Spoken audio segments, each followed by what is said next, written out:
Assalamualaikum warahmatullahi wabarakatuh. Saudara-saudaraku yang budiman, rahmatullah alaikum ajmain. Alhamdulillah kita bisa bersua kembali dalam pembacaan serial kisah para sufi. Pada kesempatan kali ini saya akan membacakan biografi singkat seorang sufi bernama Syekh Abu Hatim Al-Basri. Semoga pembacaan kisah sufi ini bermanfaat untuk diri kita semua dan menjadi sarana bagi kita untuk mendapatkan berbagai macam keberkahan. Amin ya mujibas sailin. Syekh Abu Hatim Al-Basri. Beliau adalah Abu Hatim Al-Attar Al-Basri, termasuk sufi pada generasi awal, kawan bagi Syekh Abu Turab An-Nakshabi dan guru bagi Syekh Junaid Al-Baghdadi dan Syekh Abu Sa'id Al-Kharraz. Secara lahiriah, profesi beliau adalah seorang pedagang. Akan tetapi dimensi batiniahnya murni steril dari segala hiruk pikuk barang-barang dagangan. Bahkan hati beliau tidak tersentuh oleh berbagai gemuruh dunia yang fana ini. Dari mulai yang remeh-temeh sampai yang spektakuler. Beliau telah sanggup menepi kekemegahan kerajaan rohani di tengah kubangan kefanaan hidup ini. Ternyata betul bahwa hidup ini memang berlapis-lapis. Yang ada di permukaan adalah yang paling sumpek dan ringkih. Ditelusuri ke dalam akan semakin luas dan lapang. Demikianlah sehingga akhirnya tidak terhingga ketika sampai di keluasan Tuhan semesta alam. Di tangan Syekh Abu Hatim, antara yang ringkih dengan yang lapang itu bisa dipadukan dengan seksama, sama sekali tidak kontradiktif atau berlawanan. Bahkan apa yang semula disebut sebagai ringkih dan sumpek itu kemudian sepenuhnya diluberi dengan berbagai atmosfer dan nilai-nilai transendental. Yang transenden itu tidak saja mengalahkan yang sumpek, akan tetapi lebih dari itu juga sanggup menjadikannya transenden pula.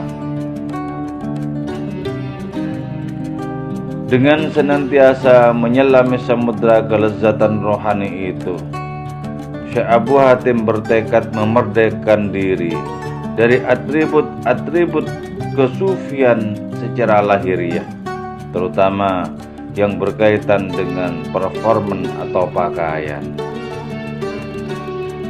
Sehingga ketika bertemu dengan sufi-sufi lahiriah, dengan pedih beliau mengatakan, "Kalian telah memvisualisasikan identitas dan menabuh gendang."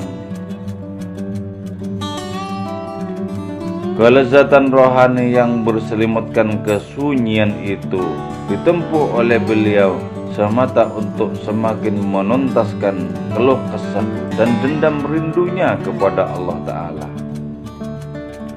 Bagi seorang sufi seperti beliau, ada keleluasaan dan kebahagiaan yang meluap-luap ketika berbagai identitas kesufian lahiriah itu sudah sepenuhnya dipreteli dan ditinggalkan. Itulah sebabnya beliau merasa nyaman dengan berlindung di balik profesinya sebagai pedagang. Pada suatu hari, ada seseorang yang datang dan mengetuk pintu Syekh Abu Hatim. Dari balik pintu beliau bertanya tentang siapa yang datang. Yang ditanya itu menjawab bahwa dirinya adalah seorang darwis atau sufi pengalana yang senantiasa menyebut Allah, Allah, Allah. Kontan beliau langsung membuka pintu, mempersilahkan sang tamu masuk. Dengan penuh gembira dan penghormatan yang tulus terhadap tamu itu, beliau bersujud di atas debu, menempelkan keningnya dengan asal-usul dirinya sebagai rasa syukur yang membuncah dan membahana di keluasan batinnya. Lalu diciumlah kaki sang sufi pengelana itu sebagai wujud terima kasih karena hadiratnya telah menganugerahkan karunia rohani tak terkira-kira yang berupa kedatangannya. Dengan penuh takjub, beliau lalu mengatakan, masih ada ternyata orang yang menyebut Allah, Allah, Allah dengan sepenuh hati dan makrifat yang paling puncak. Ungkapan tersebut bisa dimaklumi karena di saat itu Baghdad sedang berhias dengan berbagai rupa yang glamor, dengan berbagai fantasi duniawi, juga dengan berbagai macam kefasikan dan hipokrisi. Dunia rohani menjadi pengap dan kumuh, sehingga berjumpa dengan orang yang suci laksana mendapatkan uasa yang begitu deras dan jernih di tengah padang Sahara yang sangat gila dan mematikan. Wallahu a'lamu bissawab. Wassalamualaikum warahmatullahi wabarakatuh.